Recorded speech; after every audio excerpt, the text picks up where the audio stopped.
Bienvenidos amigos a un nuevo episodio del Peli Podcast de Peli de la Semana. Y el día de hoy vamos a hablar de un tema que pues ha sido muy controversial en las últimas semanas, o más bien se me ocurrió a partir de una controversia que hubo en las últimas semanas, y es básicamente la muerte de la crítica cinematográfica. Es real, es una cosa que sucede, es una cosa que está ocurriendo ahora mismo y que cada vez es más flagrante, así que acompáñenme en este nuevo episodio del Peli Podcast porque vamos a hablar precisamente de la muerte de gente como yo.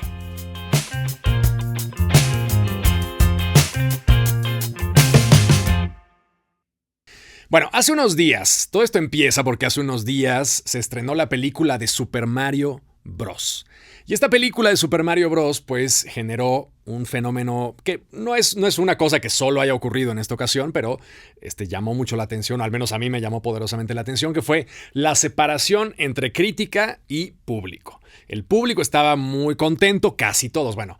Decir que todo mundo la amó es algo ridículo porque nadie ama, no hay un solo colectivo completo que ame un producto sin que haya ningún tipo de crítica, pero es cierto que la calificación que la gente le daba y lo que se escuchaba de la gente normal, ordinaria y común que fue al cine a ver esta película fue que estaba divertida, que funcionaba, que los niños se la pasaron bien, que los adultos se la pasaron bien, que explotó de manera efectiva la nostalgia y todo el mundo estaba chingón. Ahora, en el otro lado de la balanza estaban los críticos de cine, que tampoco quiero decir todos los críticos de cine, pues porque había unos que sí les gustó, otros que no, pero la gran mayoría, al menos de la crítica cinematográfica mexicana, porque hay que acotar también eso, la crítica cinematográfica mexicana por alguna razón no solamente no se la pasó bien, no se divirtieron, sino que genuinamente la odiaron.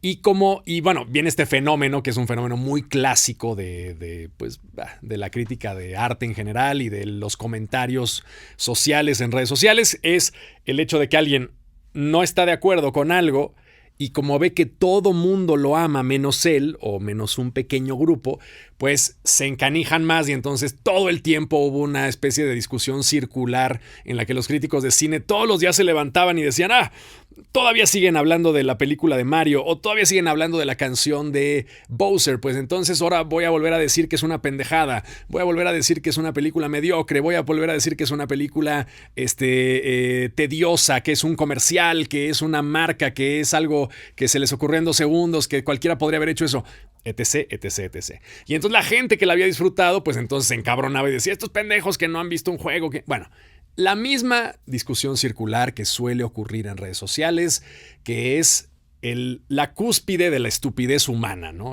Vamos, si no te gustó algo, pues chingón, lo puedes expresar, lo dices y pasas al siguiente nivel. Si te gustó algo, pues también lo dices y pasas al siguiente nivel, pasas de página, das vuelta a tu vida, sigues adelante, ¿no? Sigues adelante como ser humano. Pero nos encanta encarnizarnos con este tipo de debates y pues hubo una especie de cosa como muy sangrienta en redes sociales en torno a Mario Bros.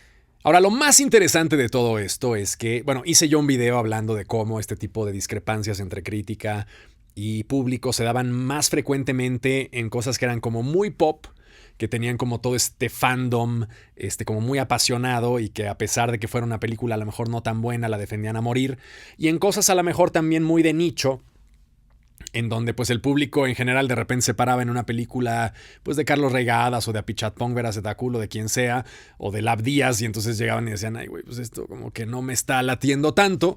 Y entonces pues la calificaban mal y los críticos decían, Dios, es que yo entiendo que Lab Díaz hace estas películas de 10 horas porque la experiencia de la vida misma y hay que salir incluso a tomarte un café y luego volver porque es casi como si pasaras un día en medio del cine. Bueno, toda esta teoría y la califican con un 8, con un 9 y el público en general dice, esto es una mierda, la califico con 2. Entonces suele haber esas discrepancias en ambos lados del espectro. Ahora, lo que más me llamó la atención del meollo Mario Bros. Fue la poca influencia que noté de los críticos cinematográficos, al menos en México, para influenciar el juicio de las personas, entre comillas, normales, que no son críticos de cine, que van a una sala de cine, ¿no? Resulta evidente que la gran mayoría de la crítica mexicana especializada, que no soy yo, yo Me caga que me digan crítico, yo soy un güey que habla de cine, soy el más ignorante y el primero en decir que lo único que hago es un hobby y que esto no es una crítica profesional de cine, ni mucho menos. Soy un güey que habla de cine, que es lo que le gusta y se acabó. Pero la crítica especializada realmente pues rechazó la película, eso fue un hecho, prácticamente todos, y fueron incapaces de comunicar de alguna forma ese rechazo o de articularlo de tal forma que el público que suele leerlos o que suele consumirlos dijera, claro, fulanito de tal tiene toda la razón del mundo al decir que Mario es una película mediocre por esto y por esto, ¿no? Entonces, la idea de esta separación entre crítica y público está cada vez más polarizada y nos habla de una incapacidad pues, de que los críticos hagan su trabajo, ¿no? O sea, el trabajo del crítico, ¿cuál es? El trabajo del crítico es permitir que una película se vea desde distintos puntos de vista. Que una película no se mire desde un punto de vista único, que es como, entre comillas, el más superficial que uno ve cuando se va y se sienta desde la más completa ignorancia frente a una pantalla, ¿no? Y dices, me gustó. Entonces, el crítico, en teoría, lo que tendría que hacer es, bueno, tu juicio de me gustó esta película, él lo que hace o ella lo que hace es agarrar el juicio, digamos, sencillo que tenemos cuando vamos todos al cine de, ay, me gustó. ¿Te gustó? Sí, me encantó. ¿No te gustó? No, me pareció de hueva. Fin de la discusión. Y el crítico amplía ese juicio y entonces te dice, bueno, esto parece que es valioso, esto parece que no es valioso, te doy una nueva interpretación, te cuento un poco de la vida de los que lo hicieron, te doy un poco de contexto histórico, frente a lo que se está haciendo me parece que esta película vale o no la pena, siento que detrás de esta película hay a lo mejor ciertas teorías que pueden abundar al significado de la misma y pueden generar que esta película sea mucho más disfrutable frente a tus ojos, etc, etc, etc. ¿No? Esa es como la labor. Y de alguna forma, mediante esa labor de diseccionar una película, pues tratar un poco de compartir esa visión. Y si esa visión se comparte y si esa visión es lo suficientemente convincente, entonces la gente que lee esa crítica de cine dice, es cierto. No me había fijado en esto. Tiene toda la razón. O comparto ciertas cosas y otras no. Pero en este caso, en este fenómeno nintendiano de Super Mario Bros., no se dio esta correspondencia, ¿no? O al menos yo sentí que no se dio. Y bueno, creo que resulta evidente que no se dio cuando Super Mario Bros. Se convirtió en la película de animación más exitosa de la historia en el primer fin de semana de exhibición, ¿no? O sea, la opinión del crítico quedó completamente descontextualizada del mundo del consumo del cine. Muchos me dirán, es que los críticos de cine, pues no son para ese tipo de películas, son para otro tipo de personas que están dispuestas a leer, Pero yo lo dudo, me atrevo yo a pensar que más bien hay un proceso en donde el crítico de cine está siendo cada vez más dispensable, ¿no? En donde el crítico de cine ya no tiene la influencia que tenía antes, ¿no? Y no solamente me refiero al crítico de cine en general, me refiero a todas las experiencias que antes requerían la crítica. Por ejemplo, críticos de restaurantes. El clásico Anton Ego de Ratatouille, ¿no? Era un tipo que llegaba, se sentaba en una mesa y entonces todo el mundo decía, mira, ahí está ese güey, ¿no? Ahí está ese güey. Entonces sírvanle bien porque ese güey viene a probar y viene a poner a prueba este restaurante hasta sus últimas consecuencias. Y el día de mañana, dependiendo de lo que ocurra en este instante, va a salir una crítica en el New York Times o en el New Yorker o en el Chicago Tribune o en alguna cosa en donde nos va a decir si este restaurante vale la pena o no. Y la gente que lee el New Yorker, el Washington Post o lo que sea, va a decir, mejor no voy o mejor sí voy. Entonces hay gente con mucho poder, se desarrolló gente con mucho poder que, digamos, filtraba las experiencias personales a través de una connotada un connotado oficio crítico, y entonces la gente que confiaba en ese oficio crítico pues decía, me la ahorro, o si voy o no voy, etc. Y siento que cada vez más estos gurús críticos se han venido desmoronando. En primer lugar, porque ya casi no hay. O sea, la figura del crítico respetado hasta cierto punto ha desaparecido, ¿no?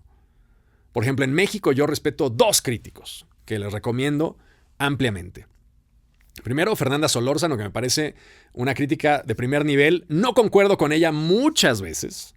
Muchas veces no concuerdo con ella. Yo diría que la mitad de las veces sí concuerdo con ella y la mitad de las veces no concuerdo con ella. Pero a pesar de que no concuerde con ella, siempre tiene algún punto que digo, mira, no había yo pensado en esto. Mira, esta visión no la tenía yo. Me complementa de forma muy interesante lo que yo veo. Por desgracia, creo que está como en un proceso de impas. Creo que dejó su columna en Letras Libres. Esperemos que vuelva en algún momento. Y el otro, que es, según yo, el mejor crítico que hay vivo en México, con perdón de Ayala Blanco, que es muy mamón y me cae muy bien por mamón, pero no lo leo tanto porque no concuerdo con él y ya sus análisis me parecen a lo mejor un poco caducos y demasiado esquemáticos. Pero el otro crítico que sí realmente siento yo que es el mejor crítico de México se llama Ernesto Díez Martínez. Es un crítico de la vieja escuela, con una base cinematográfica, técnica, histórica, fantástica, ¿no? Y además es un tipo con un gran sentido del humor, vamos, lo tiene todo, ¿no? Es como el crítico de cine. Pero salvo esas 2 figuras, que hay que notar muy claramente, son figuras, siento yo que cero, para decirlo en términos coloquiales del siglo XXI, cero viralizadas, ¿no? O sea, no son personajes mediáticamente potentes los 2. Siento que Fernanda Solórzano a lo mejor más que Ernesto, porque tiene sus cuentas y se mueve un poco más en redes sociales. Pero Ernesto escribe, ¿no? Y su oficio es escribir y traducirnos un montón de cosas, pero siento que no tiene la fama que tendría que tener, ¿no? A pesar de tener, al menos desde mi punto de vista, un renombre estupendo, ¿no? Leer una crítica de él es fantástico, ¿no? Casi siempre, ¿no? Ahora, esas 2 figuras que cuentan con mi respeto al menos, están en un panorama repleto de ¿qué? Por un lado, de críticos que son como muy poco interesantes, podría yo pensar. O sea, que uno los lee y dice, bueno, ok, me estás contando esto, es una opinión como muy personal, no hay como una cosa bien fundada, histórica, no me estás contando nada que yo no pueda percibir en una sala de cine de la forma más bruta parándome frente a la pantalla, ¿no? Y por otro lado, a los que a lo mejor pertenezco yo, que son los influencers de cine, ¿no? Que son tipos sin una formación académica que de alguna forma están fagocitando el papel del crítico, lo están devorando para dejar una especie de cascarón en donde lo que tienes no es una figura de respeto, no es una figura que tú digas, bueno, es que este güey viene estuvo estudiando teoría cinematográfica durante años y dio clases en Cambridge y dio nada, ¿no? O sea, son tipos totalmente self-made que están devorando por completo a los críticos, entre comillas, respetados de México, que han pasado ya al anonimato, porque díganme ustedes un crítico respetado cinematográfico mexicano, a lo mejor ¿cómo se llama? Alonso Díaz de la Vega, que yo creo que es bueno, a pesar de que todavía es muy joven, seguramente tendrá un camino, pero salvo él, realmente pocos dentro del panorama nacional, sobre todo jóvenes, ¿no? Y estos influencers han venido como devorando la función del crítico y apropiándose de ese papel de la recomendación, ¿no? Que la recomendación no es la crítica, ¿no? Pero en el fondo nos habla de una transformación social bien interesante respecto de que la gente ya no necesita o ya siente que no necesita el desmenuzamiento tan a fondo que hace la crítica, ¿no? Sino que simplemente dice, bueno, como no tengo yo este desmenuzamiento a fondo que a lo mejor me interesa, sí al menos tengo esta empatía con este personaje, influencer, que lo siento como mi amigo, que lo siento como una persona cercana, que concuerdo más o menos con sus gustos y que me dice, oye, ve a ver esta película porque está chingona, ¿no? Así, con ese vocabulario, así con esa cero base teórica, así, ¿no? Entonces, sí me pareció como bien interesante la falta de influencia que tienen ya los críticos cinematográficos, al menos en México, ¿no? Porque los que menciono, vamos, Fernanda y y Ernesto son críticos que reseñan todo. A lo mejor Alonso es un crítico ya más orientado a un cine de autor y entonces ya ni siquiera quiere entrar en ese dime y direte del crítico. Él ha decidido como refugiarse en esa parte como de nicho, ¿no? Yo de repente lo leo, es muy bueno. Pero suele reseñar cosas un poco más, pues sí, más de nicho, ¿no? El cine más de, entre comillas, el cine mal nombrado cine de autor, ¿no? Porque todas las películas tienen autores, todas las películas tienen ideas, pero bueno, esta idea del autor absoluto que salió en los años 60, 70 con el director absoluto, ¿no? Que era el director que hacía, escribía, producía, etc. Pero bueno, el punto es, sí me maravilla cada vez más, vuelvo a lo mismo, al mismo concepto, la poca influencia que tiene ya, primero la palabra escrita, que está muertísima.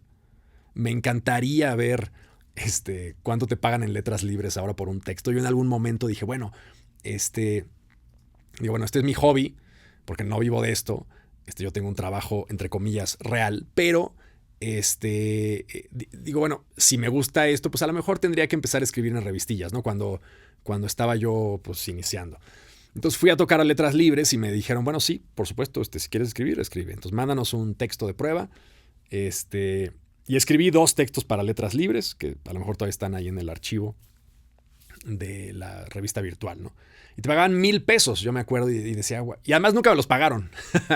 Entonces, bueno, jamás recibí el depósito de letras libres. También por culpa mía, porque no los pelé. Seguramente si les hubiera recordado, oye, ya me tienes que pagar, seguramente me hubieran pagado, porque no creo que sean morosos los de letras libres, pero a mí personalmente yo no tengo ni un solo depósito de letras libres por esos 2 textos, ¿no? Pero te pagaban $1,000. Ya de aquella, que fue creo que en 2000, no sé si fue 2017 por ahí, más o menos por ahí. Ya de aquella me parecía poco, decía yo, güey, es un texto. Me acuerdo que escribí uno sobre los 7 magníficos y la forma en la que ese guión más bien de los 7 samuráis evolucionó y se fue transformando en un montón de películas turcas, los 7 magníficos, La Gringa, bueno, un montón de películas que surgieron precisamente de este guión. Y fue un trabajo que yo preparé pues un rato y lo estuve peloteando con el hijo de los Krause, que era el güey que encargado de la sección de cine, bueno, un rollo. Y te tardabas un rato, vamos, eran horas y horas y horas de estar agarrando el texto y que me lo rebotaban y me decían, no, pero cámbiale esto, no, pero investígale más por acá y tal. Y al final te van $1,000. Que yo decía, güey, neta, o sea, para el trabajo que yo le invierto a esto, $1,000 es nada, ¿no? Pero, pues ahí quedaba, ¿no? Ahora me encantaría ver cómo está esquematizado una publicación seria como Letras Libres, que bueno, tiene prestigio, que es una revista que bueno, dentro de las culturales mexicanas es de las que más y mejor han sobrevivido. Está también Gato Pardo, que es una muy buena revista. Pero me encantaría ver cuál es el esquema, porque debe ser un esquema paupérrimo aún. Y a lo que voy con todo esto, el desinterés es un círculo vicioso, ¿no? La muerte de la crítica cinematográfica en México tiene que ver con un ciclo vicioso que es: la gente no está interesada, el gran público no ha encontrado en los nuevos críticos algo interesante. Entonces, ya no hay la necesidad ni el deseo de leer lo que un crítico mexicano quiera decir. No sé los números, siempre hablamos de números y de dólares y de pesos y tal. No sé cuántos números tenga Fernanda ni Ernesto ni tal. Sé que viven de eso, ¿no? Entonces tampoco les debe ir medianamente bien, pues supongo, espero, lo deseo. Pero en el resto de las publicaciones no hay un interés por leer. ¿Por qué? No porque la gente no quiera leer, ¿no? O sea, Nuestra parte de noche de Mariana Enríquez, pues es un libro que lleva quién sabe cuántos tirajes, pues porque a la gente le interesa, porque se han enganchado, porque funciona.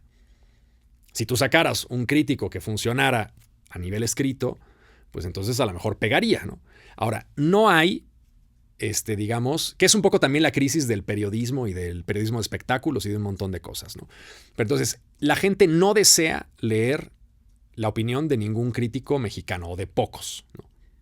Y entonces, al no haber ese deseo y al no generar clics, y al no generar likes, y al no generar shares, y al no generar toda esta, digamos, maquinaria que se mueve en torno a algo que funciona y que la gente disfruta, pues entonces los sueldos se disminuyen porque entonces ya no puedes vender publicidad, porque la publicidad te sale mucho más barata en una crítica de cine que la van a leer 100 personas. Y entonces ya la gente dice, ¿para qué Coca-Cola se va a anunciar en esta crítica de cine virtual si le entran 10 likes, güey? La pica una persona porque la leyeron 100. Entonces no es viable. No hay, se van los patrocinios, desaparece. Entonces viene este círculo vicioso horroroso, pero muy real, que es patrocinadores se van. Tienes que pagar menos. Los buenos críticos no pueden escribir un texto funcional bien contrastado, chingón, con buena edición, con buena investigación por el dinero que tú les estás pagando. Y entonces tienen que escribir 10. Y como tienen que escribir 10, pues escriben, en lugar de uno chingón, escriben 10 medianos. Y como escriben 10 medianos en lugar de uno chingón, la gente que lee esos 10 medianos dicen, esto es mediano. Y ya no quiero leer estos textos medianos. Y como bien la gente se va, los patrocinios siguen bajando y es un círculo vicioso que va a acabar con la prensa escrita de espectáculos, que no sea evidentemente el TV Notas y estas revistas que viven del morbo precisamente porque eso es lo único que realmente se ha mantenido, ¿no? Lo que siempre va a seguir existiendo es el deseo de ver una foto de se bajó Paris Hilton del coche y está enseñando las nalgas, ¿no? Eso siempre va a tener mercado. Pero la palabra escrita ha entrado en un proceso de desvirtuador muy cabrón de publicaciones que van reduciendo sueldos, van reduciendo calidad, van reduciendo sueldos, van reduciendo calidad. El formato de publicaciones que siguen vivas y vigentes alrededor del mundo, como el New Yorker, el formato de publicaciones como el Time, el formato de publicaciones como el diario El País, por ejemplo, que aquí en México yo conozco a alguien que trabaja ahí y están también como medio al borde siempre del colapso y la precariedad, pero bueno, existen. Realmente es un modelo de suscripción. Y para que tú pagues una suscripción que no cueste 5 pesos y que pagues una suscripción que cueste a lo mejor $10 al mes, que a lo mejor es el Netflix, pues entonces tienes que tener una calidad que es imposible obtener pagando lo que le pagas a la gente que escribe. Entonces, mientras no haya salarios dignos, la gente no va a escribir bien. No va a dedicarle un mes a planear un texto. Jamás. Pues porque al final te van a dar, no sé cuánto pagan ahorita, 2,500 pesos al mes. Pues es un salario que no lo tiene absolutamente nadie. Es por debajo del mínimo minimorum, ¿no? Entonces, si no te pagan por escribir, pues no puedes escribir. Y si tienes que escribir 15 textos al mes, pues nadie puede hacer en su sano juicio 15 textos al mes que valgan la pena, que sirvan para algo que no sea el más chaquetoso clickbait posible, ¿no? Entonces, bueno, pues así va el rollo. Por eso precisamente un poco el problema de por qué la crítica está dejando de ser importante en los medios y la gente simplemente pasa de largo de ella. Siempre habrá fans de la crítica de cine, siempre habrá gente que consuma, siempre habrá gente que esté dispuesta a leer un análisis por alguno de los críticos mexicanos que hay ahora, pero sí queda muy claro y es cada vez más triste y cada vez más evidente la falta de desconexión entre público y crítica. Ya no hay el interés, ya a la gente no le vale madre, ¿no? Y se apoyan más en los influencers que les dicen, a lo mejor de forma mucho más eficiente, con gritos y cosas y tal, que es lo que hago yo, recomendarte cosas de forma eficaz, breve, como snippets, tratar de dar algún tipo de análisis. Yo trato. Sé que no soy un buen crítico de cine, sé que no soy un crítico de cine. Al menos trato que en mis videos tenga yo cierta estructura, que trate de dar algún contexto histórico, algún tipo de análisis, por más básicos que sea, en 3 minutos, porque también tengo 3 minutos para darlo, ¿no? Pero, pues sí, la crítica escrita está en crisis.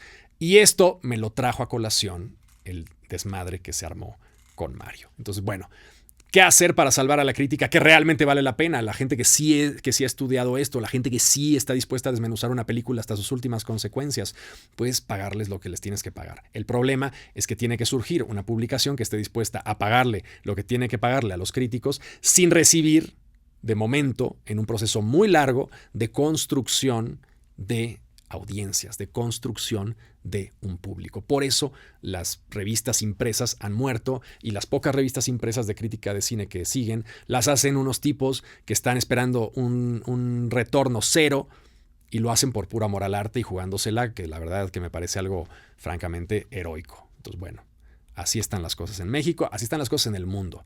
Y negarlo pues también no tiene sentido. Entonces habría que buscar algún mecanismo para que esto no siguiera pasando, pero pues ahí está. Solamente quería comentarles lo que estuve pensando esta semana. Así que les mando un abrazo y nos vemos la próxima semana, a lo mejor con un capítulo un poco más edificante. Nos vemos. Adiós.